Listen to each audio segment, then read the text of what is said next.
Eu tenho certeza que o Senhor vai continuar falando aos nossos corações. E no nome de Jesus eu quero profetizar que você não vai sair daqui da mesma forma como você entrou. Mas para a honra e glória do Senhor você vai sair transformado. O Senhor já está fazendo. Você crê nisso?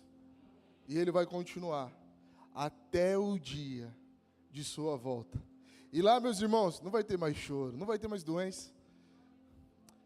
E a nossa responsabilidade será dizer que Ele é santo, santo, santo. E que privilégio é o nosso, porque veremos face a face o nosso Criador. Amém? Quero te convidar a abrir a palavra de Deus, livro de Gênesis, capítulo de número 3.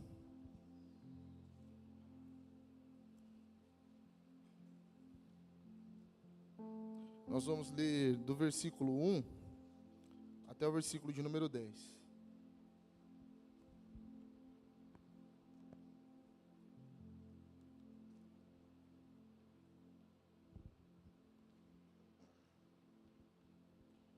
Obrigado, Catinha. Gênesis 3.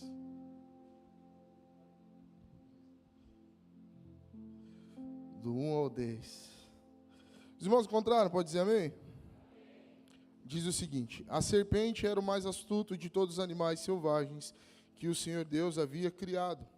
Certa vez ela perguntou à mulher: Deus realmente disse, vocês não devem comer do fruto de nenhuma árvore do jardim? Podemos comer do fruto das árvores do jardim, respondeu a mulher.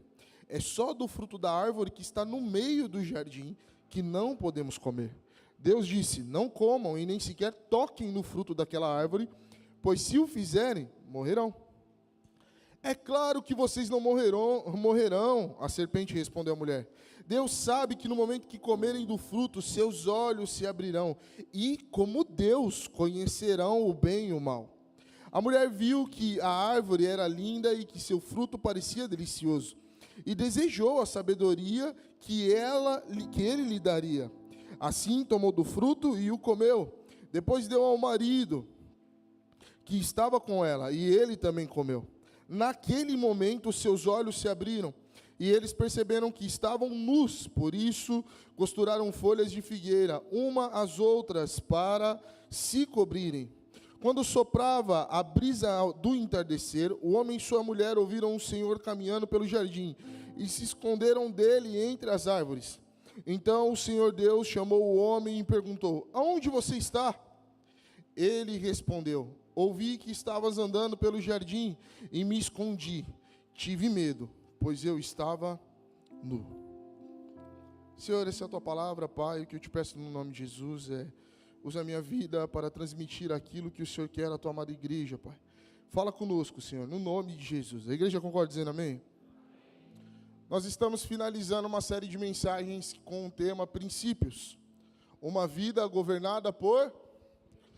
E quando nós falamos de princípios, algo que fica latente no meu coração e minha mente é que princípio é algo que é uma base para a gente ter para a estrutura de todas as coisas, principalmente das nossas vidas. Então não é algo que você não sabe, que você desconhece, mas que nós devemos revisitar para que aí sim a gente tenha uma vida governada por Deus. Afinal de contas, durante todos esses domingos, durante toda essa jornada de mensagem, nós ouvimos princípios a qual, se aplicarmos, a nossa vida então será governada por Deus de fato. Porque muitas vezes, por mais que nós conhecemos, nós vamos deixando de lado, e por não acontecer absolutamente nada, quando nós não apregamos esses princípios em nossas vidas, quando nós descumprimos com tal ordem, e nada nos acontece, então parece que a gente deixa a vida seguir. Mas o Senhor trouxe você aqui nessa manhã, tem colocado todos, domingo após domingo, para revisitar esses princípios, e de fato, no nome de Jesus, poder entender como é ter uma vida totalmente governada por Deus. O Senhor quer governar a sua vida, amém, meu irmão? Que nós possamos permitir isso no nome de Jesus. Nós iniciamos aqui dizendo que tudo que o Senhor dá também carrega a responsabilidade, não é mesmo? Afinal de contas, antes de sermos inseridos nesse projeto de vida, o Senhor já havia criado todas as coisas. Ele deu apenas uma ordem: cultive e zele. É óbvio que também ali já havia deixado para mim e para você, para aquele casal, Adão e Eva, que estava iniciando toda essa jornada, liberdade. Mas liberdade com o Senhor também tem direção. Tem tudo aqui para vocês comerem e desfrutar. Só não come de um lugar, dessa árvore. É liberdade, mas tem direção. Por mais que você tenha livre-arbítrio, o Senhor lhe dá direção para que as coisas caminhem bem na sua vida, para que as coisas caminhem bem na minha vida. E isso é responsabilidade nossa, obedecer ou... E no último domingo, o pastor Diego trouxe a mensagem, dizendo que tudo que fazemos traz consigo consequências. Ele é de semeadura. Plantou, vai ter que... Existe uma máxima, uma frase que muitos de nós conhecemos, mas que muitas vezes nos esquecemos que ela é real e também vital. A colheita é obrigatória. A plantação é opcional, mas a colheita, ela é obrigatória.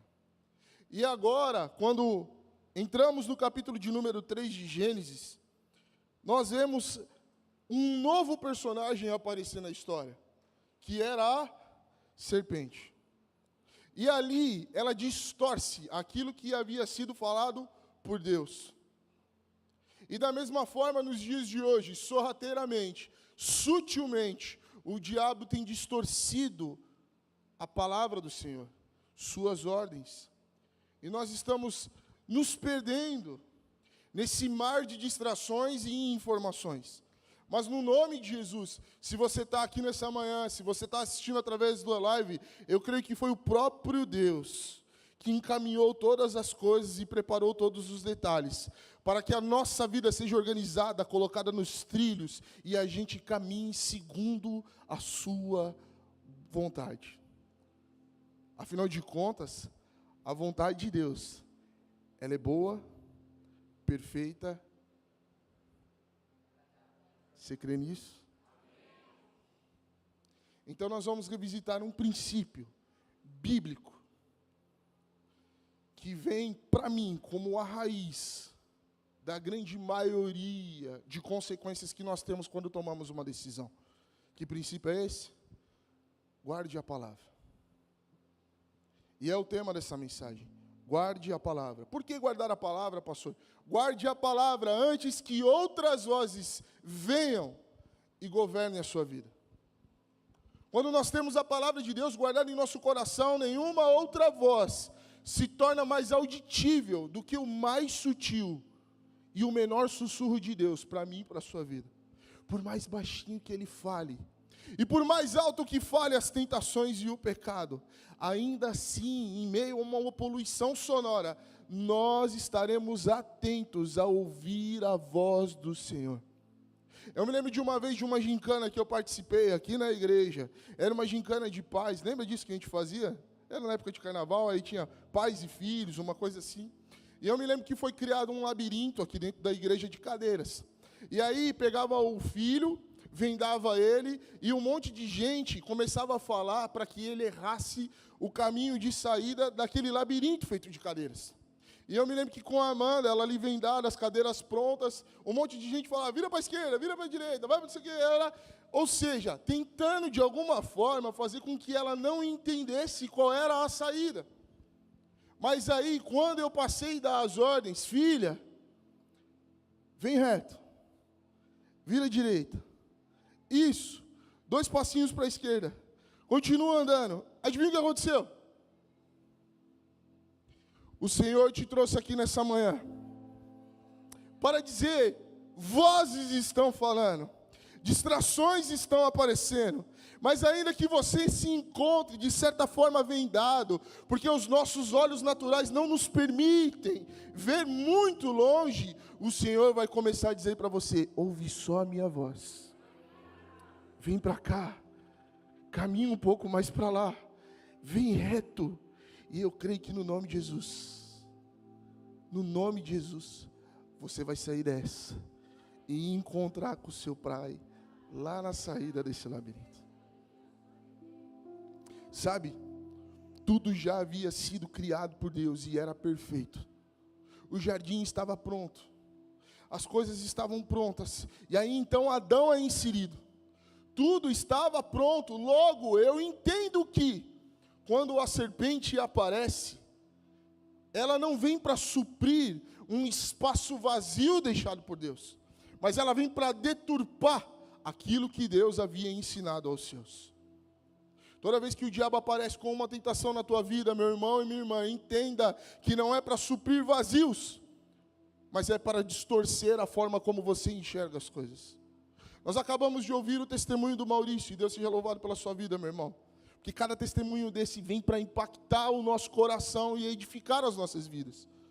Aonde, mesmo em meio a uma grande tribulação, ele começa dizendo, desde o início, o Senhor já havia preparado o milagre. Talvez hoje, por conta do deserto que você está caminhando, você não enxergue. Mas deixa eu te falar, Deus já tinha projetado todas as coisas. Inclusive o favor sobre a sua vida, sobre a minha vida. Ah, pastor, mas já se foi, teve a perda, já aconteceu e agora? Ainda assim, meu irmão, creia que Deus continua sendo. E quando nós temos a palavra do Senhor guardada no nosso coração e compreensão de todas essas outras coisas que foram faladas até aqui, ainda que venha o dia mau, em nosso coração e em nossa mente vai ecoar: o Senhor é bom o tempo todo. O tempo todo, o Senhor é bom.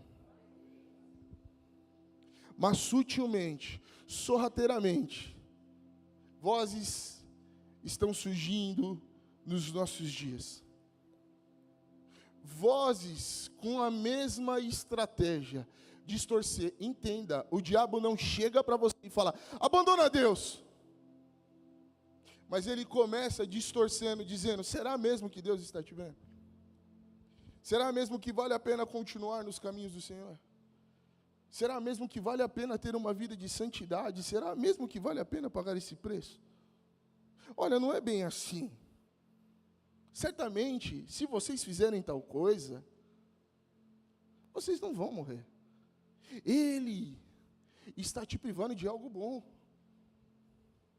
E quantas vezes eu e vocês, como os filho rebelde, não entendemos que o Senhor está nos propondo coisas boas e queremos agir da nossa forma. E eu quero tratar de forma muito rápida com você 3 efeitos que acontecem na minha e na sua vida quando nós não ouvimos a voz do nosso Pai. E nós lemos em todos os versículos agora há pouco. Quer saber qual é o primeiro efeito? Amém? Não, pastor, eu falo dessas coisas agora.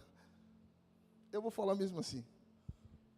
Alguns efeitos acontecem quando nós não damos ouvido, ou melhor, tiramos a autoridade daquela voz sobre as nossas vidas. No primeiro culto eu falei isso e vou tornar a dizer, porque eu achei que o exemplo ficou muito bom. Sabe aquela velha frase típica de mãe, que diz assim, leva a blusa. Você já ouviu isso algum dia? Mas está aquele calor de 35 graus, o sol está estralando, negócio assim que você fala, como assim levar blusa? Minha mãe está parecendo que ficou doida, levar blusa o quê? Aí você não leva, o que acontece? Aí você fala, ô boca. Leva o guarda-chuva. Não fala? Aí você fala, a Maju falou que não ia chover. E ela está falando que vai chover. Aí você não leva o guarda-chuva, o que acontece? Chega em casa ensopado, porque não levou o guarda-chuva. Ou talvez você já disse isso para um teu filho. Faz isso, faz aquilo. Me responde, é porque você queria o mal dele? Ou porque você sabia o que poderia ocorrer com ele se ele não fizesse o que você está falando? Quando somos pais, a gente tem uma compreensão muito mais clara disso, né? Mas deixa eu te falar, ainda que você tenha se esquecido, você está na posição de filho de Deus. E aí, quando ele fala, leva a blusa. Não é porque ele quer o teu mal. É que ele quer que você caminhe no dia de frio, aquecido. Porque o frio, ele vai acontecer. Ele vai existir em algum momento. Mas o Senhor já havia lhe preparado para naquele dia, ainda que o tempo seja de frio, você estivesse aquecido.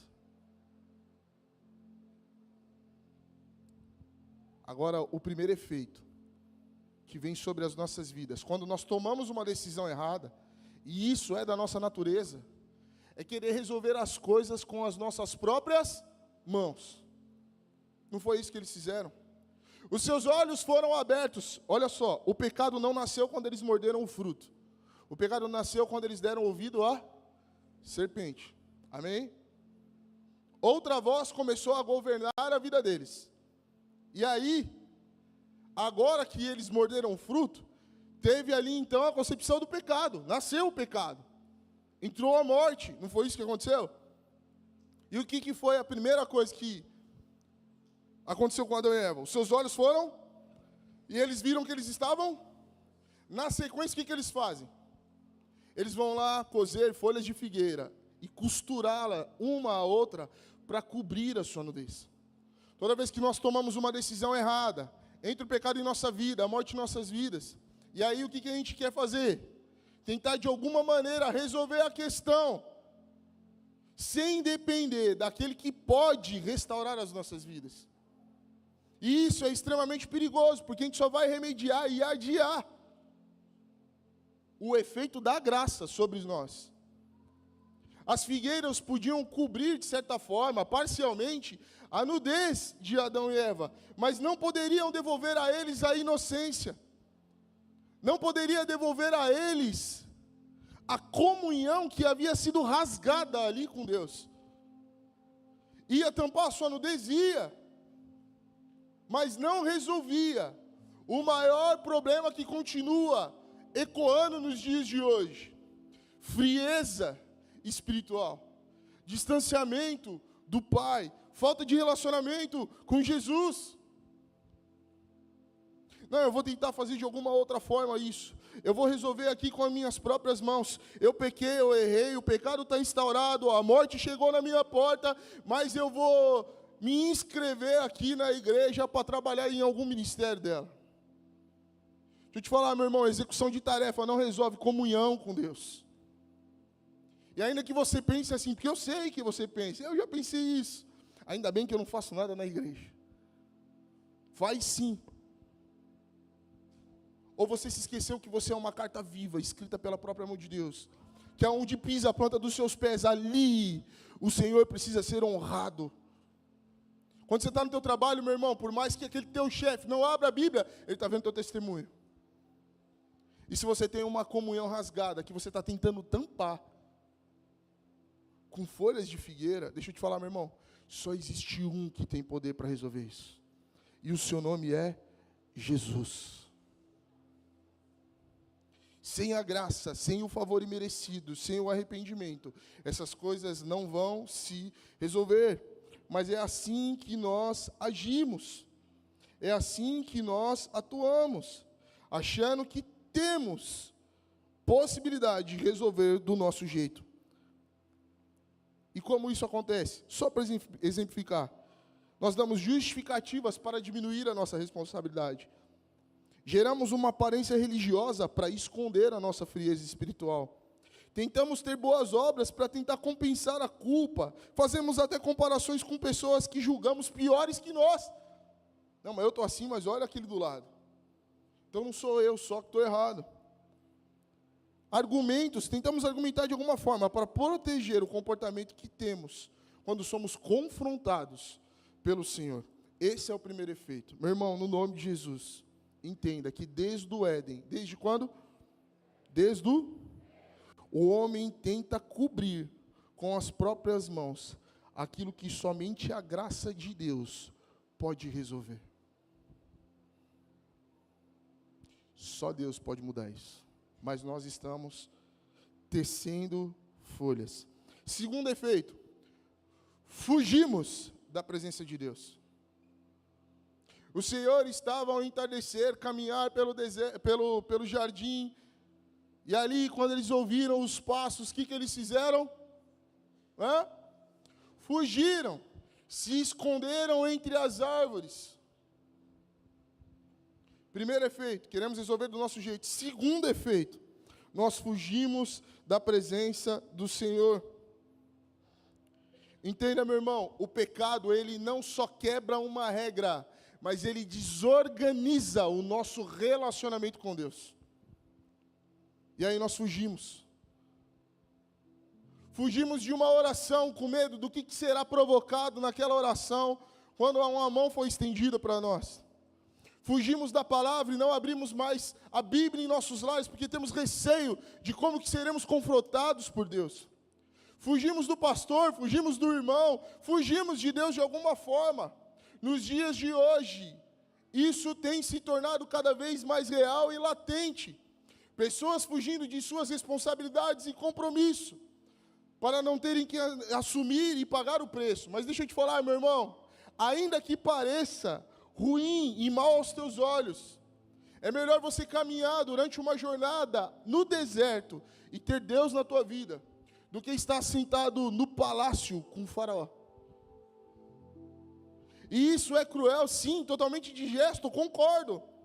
Mas sabe, quando a gente está doente, às vezes a gente precisa tomar aquele chá de boldo. Que aí só um cheiro, você fala, já fez isso? Quem gosta de chá de boldo? Levanta a mão, deixa eu ver. Tem gente que gosta de chá de boldo, pastor Gustavo, você acredita? Misericórdia. Mas é ruim. Resolve. Você está ruimzão, garganta estourando, resfriado, febre. Aí você vai no hospital. Aí você pega aquele médico que nem olha para o seu nariz. Só faz assim, Benzetacil. É ruim tomar, né? Você anda uns 3 dias puxando a perna. Mas quando toma, resolve? Deixa eu te falar. Deus está querendo resolver as vidas nessa manhã. Ainda que o tratamento não seja tão bom, mas para de fugir. Terceiro efeito. Medo. Ou não é isso que a gente leu no versículo de número 10? Ouvi a tua voz do jardim, e porque estava nu, tive e me escondi. Agora olha que absurdo. Medo, a gente pode tratar aqui diversos medos, não é mesmo? Quem tem medo de alguma coisa aí? Quem não tem medo de nada? Falou, Chuck Norris. Quem não levanta a mão para nada? Brincadeira. Mas tem vários medos, não tem? Medo de rato. Se eu falar assim, barata ali. Quantos ficam na igreja ainda? Medo, é um medo, não é um medo? Fobia, medo de elevador, é um medo. Medo de morrer, medo de ficar doente, medo de abrir o extrato do banco e ver que o saldo está negativo. Sabe o que é isso? Deus revelando sua vida. Medo. Mas o que me assusta é que aquele casal, ele não estava com esses medos, com esse tipo de medo. Eles estavam com medo de uma voz. E que voz era essa? A voz que antes trazia comunhão. Eles tiveram medo da voz de Deus. E se esconderam. Será que não somos hoje, eu e você, como Adão e Eva, que tem medo de ouvir a voz de Deus? A voz que antes gerava comunhão, é a voz que hoje está nos trazendo medo. Deixa eu te falar, meu irmão, o que mudou não foi a voz de Deus. O que mudou não foi a voz de Deus. A voz de Deus não se tornou uma voz má. Mas foi aquilo que entrou no nosso coração, permeou a nossa mente. E agora nós olhamos para as coisas com uma outra lente, com uma outra visão. A árvore sempre esteve no meio do jardim. Ela sempre esteve lá. E o Senhor, em todo entardecer, Ele conversava com um homem. Eles conheciam a voz de Deus, mas deram lugar para a voz de Satanás. E o que aconteceu? Agora aquilo que antes era direção, se tornou algo que traz repulso e medo. O que mudou foi a lente que estava sendo usada, a ótica qual era vista, e não a voz de Deus. Meu irmão, a voz do Deus que você serve nunca mudou. Ele continua sendo um Deus totalmente imutável. É óbvio que a graça não anula a justiça, mas a graça contém misericórdia. E é ela que pode anular todos esses efeitos da minha e da sua vida. Olha que coisa absurda, mas extremamente real. Podemos nos perder espiritualmente, mesmo fisicamente estando dentro da igreja. Porque aqui a gente consegue passar a impressão de bom moço. A gente consegue colocar um terno bonito e falar, não, sou crente. Mas espiritualmente falando, nós estamos se afastando de Cristo Jesus. Qual foi a última vez que você pegou a palavra de Deus? Qual foi a última vez que você quis ouvir a voz dele? Mas continuamos ainda tentando tecer coisas, ajustar coisas, para resolver aquilo que nós já deveríamos há muito tempo ter colocado nas mãos do Senhor. Meu irmão, Deus te trouxe aqui nessa manhã e fez você ligar essa live para dizer o seguinte: não é com suas mãos, não é fugindo, não é tendo medo, mas entregando a Ele que pode resolver todas essas coisas. E quando isso aparece? Quando Ele diz o seguinte: onde você está? Não soa de certa forma estranho? Ah, então geograficamente Deus havia perdido o homem? Não. Ele estava chamando o homem para perto novamente. Ah, meu irmão. Deus te trouxe aqui para te chamar para perto de novo. Ele continua nos dias de hoje dizendo: ei, onde você está? O pastor Gustavo falou agora há pouco aqui: se apresse para correr para os braços de Jesus. Ele continua chamando a minha e a sua vida. Onde você está? Cadê você quando eu estou lá dentro do teu quarto, que antes você fechava a porta, dobrava os seus joelhos e falava comigo em secreto? Aonde está aquele coração sedento e faminto pela minha palavra? Aonde está aquele coração que queimava no primeiro amor? Aonde você está? Mas Ele não chama porque te perdeu de vista. Ele te chama sabendo exatamente aonde você está colocado, para que você venha para perto, ainda que as suas respostas sejam óbvias e parecidas com daquele homem. Ah, Senhor, eu vi que o Senhor estava passando e tive medo. O Senhor continua te chamando para perto. E hoje eu creio que algo novo irá acontecer em nossas vidas, no nome de Jesus. Porque por mais que essa palavra, princípio, seja forte, indigesta, difícil de ser, compreendida e muitas vezes colocada em prática, por mais que essa palavra seja um chacoalhão de Jesus em nós, por mais que essa palavra seja um alerta, ela também vem carregada de esperança. Olhe para o versículo 15 de Gênesis 3. E lá, ele vai dizer algumas coisas que são consequências da entrada do pecado na vida de Adão, na vida de Eva. Ele diz que vai pôr inimizade entre a descendência da mulher e da serpente. Ele começa a dizer várias coisas, está ali, ó. Entre a sua descendência e o descendente dela. Ele vai colocar inimizade. Mas olha uma palavra de esperança, porque ele diz assim, ó: esta vai te ferir o calcanhar, mas o filho esmagará a sua cabeça. Tem uma palavra de esperança para mim e para a sua vida nos dias de hoje, meu irmão. Grupo de louvor, por gentileza. Uma palavra a qual o Senhor está dizendo assim: onde você está? Onde é que você se escondeu? Sabe, muitas vezes estamos eu e você querendo resolver as coisas à nossa maneira. Continua caminhando pelos versículos de Gênesis 3, se não me falha a memória, versículo 20 ou 21. Vai dizer que o Senhor prepara vestes para aquele casal. O Senhor tem algo novo para mim e para a sua vida preparado. Eu não estou falando que você ficará imune às consequências dos erros que você cometeu. Mas eu estou dizendo que a misericórdia na graça do Senhor para transformar a sua vida por completo. Para transformar a minha vida por completo. Ele está chamando nos dias de hoje. Onde você está? Você pode se colocar de pé agora no nome de Jesus? Guarde a palavra do Senhor no seu coração. Essa é a única maneira de você não pecar contra Ele.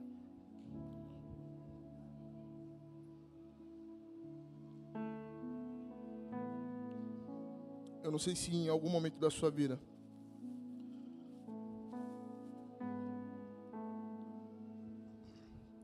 você deixou que o primeiro amor se esfriasse no teu coração. Mas se lembra como era bom? Eu quero trazer à tua memória aquilo que vai te dar esperança, amém? Você lembra como era bom? Primeiro amor. Você conheceu Jesus e em algum momento a gente ouviu a voz do Senhor, não foi mesmo? Seja esse lá no berço, porque seu pai era crente, sua mãe era crente. Então desde pequenininho você tomava mamadeira dentro da igreja. Mas você ouviu a voz de Deus, você cresceu ouvindo a palavra do Senhor. Seja de repente um chamado que você teve lá no meio do deserto, diante de uma tribulação, de um problema. Um dia você ouviu que alguém poderia mudar a história da tua vida e da tua realidade. Você chegou perto dele, ou até mesmo tudo estava bem, você recebeu um convite, vamos lá na minha igreja hoje. Em algum momento você ouviu a voz de Deus. E quando você ouviu a voz de Deus, uma coisa é certa, independente da circunstância e do momento que você estava vivendo, quando você ouviu a voz do Senhor, alguma coisa mudou. Alguma coisa passou a fazer sentido. Alguma coisa mudou dentro do teu coração. Afinal de contas, aquele vazio que você sentia foi preenchido. Sabe quando você não consegue explicar? Eu não tenho como explicar o que Deus fez na minha vida, porque ainda passo por tribulação, ainda passo por dificuldade, mas todavia eu me alegro no Senhor. E o que aconteceu? Qual foi a voz que você ouviu de forma sutil, que entrou na tua mente, escoou pelo teu coração, que fez que você achasse que agora não faz mais sentido? O Senhor está perguntando nessa manhã, onde você está? E eu quero orar por você agora. No nome de Jesus, curve sua cabeça, feche seus olhos. Se essa palavra fez sentido para você, quando acabar o culto, procura um pastor. Fala, pastor, eu quero conversar, eu quero uma oração individual, mas agora eu quero orar de maneira geral. Eu creio que Deus vai alcançar a sua vida aí onde você está, no nome de Jesus. Os pastores, se quiserem percorrer pela igreja orando, faça isso no nome de Jesus. Senhor, eu oro agora, Pai, pela vida dos meus irmãos que ouviram, Pai, a última mensagem dessa série, que nós temos que guardar a Tua palavra. E guardar porque antes que outra voz governe as nossas vidas. Que nós não venhamos mais, Pai querido, tentar resolver as coisas com as nossas próprias mãos. Que a gente não venha mais fugir da Tua presença e muito menos ter medo, meu Deus, da Tua voz. Que a nossa visão com o Pai seja restaurada, assim também o nosso relacionamento seja refeito no nome de Jesus. Que nós possamos mudar a forma como nós enxergamos a vida a partir de hoje. Ah, Jesus, restaura em nós a nossa primeira essência. Ah, Jesus, restaura em nós o nosso primeiro amor. Devolve, Pai querido, fome e a sede que nós tínhamos quando acordávamos, falávamos com o Senhor. Quando estávamos andando, o nosso desejo era de Te ouvir. E antes de dormir, não fechávamos os nossos olhos antes de dizer obrigado, Jesus. Ah, Senhor, que nós possamos voltar para o primeiro amor, que no nome de Jesus essa chama volte a queimar em nossos corações, que nós possamos voltar à nossa essência, Pai. Aleluia, é o que eu te peço, Senhor, no nome de Jesus, no nome de Jesus.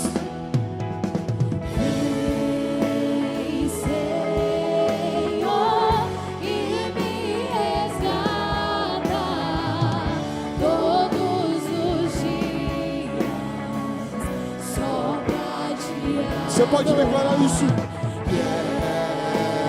Quero ser teu bom perfume, primeira essência, jardim particular.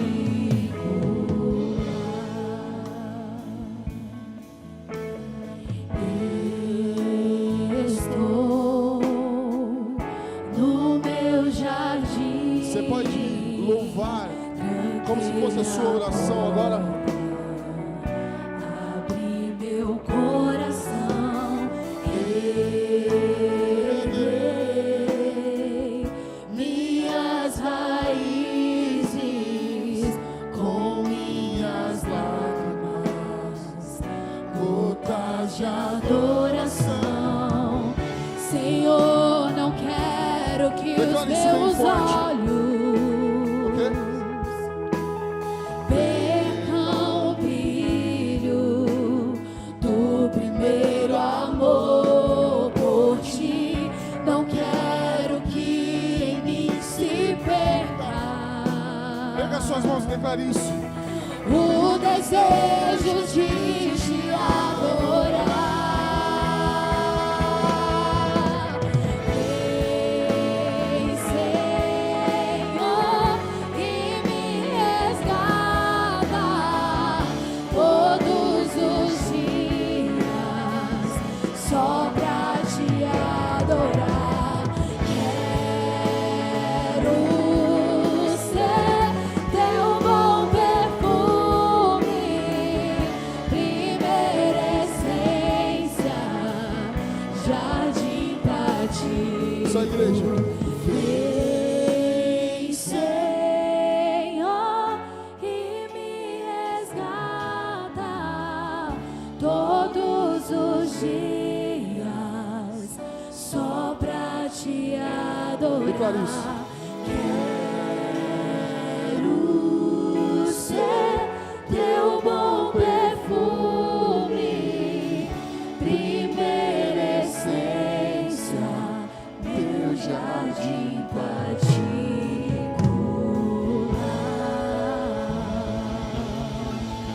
Aplaude e glorifique o nome de Jesus. Aleluia. A Ele seja dada toda a honra, glória, louvor e adoração para todos sempre.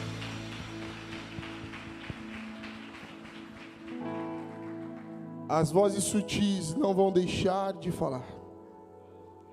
Mas lembra da venda no labirinto? Tem um pai falando: onde você está? Eu creio que a tua vida há de ser transformada no nome de Jesus. Você crê nisso? Volte para os caminhos do Senhor, meu irmão. Fique firme com Ele, no nome de Jesus. Erga suas mãos. Senhor, eu quero te agradecer, Pai, pela porção que foi dada nessa manhã. E que nada e ninguém venha roubar aquilo que o Senhor nos concedeu, no nome de Jesus. Que a graça de Deus, o amor de Jesus e a comunhão consoladora do Espírito Santo seja hoje e para sempre com os meus irmãos. Você pode dizer amém? Você balança a tua mão e diz o quê? Cumprimente alguém que está do seu lado, meu irmão. Deus abençoe sua vida no nome de Jesus.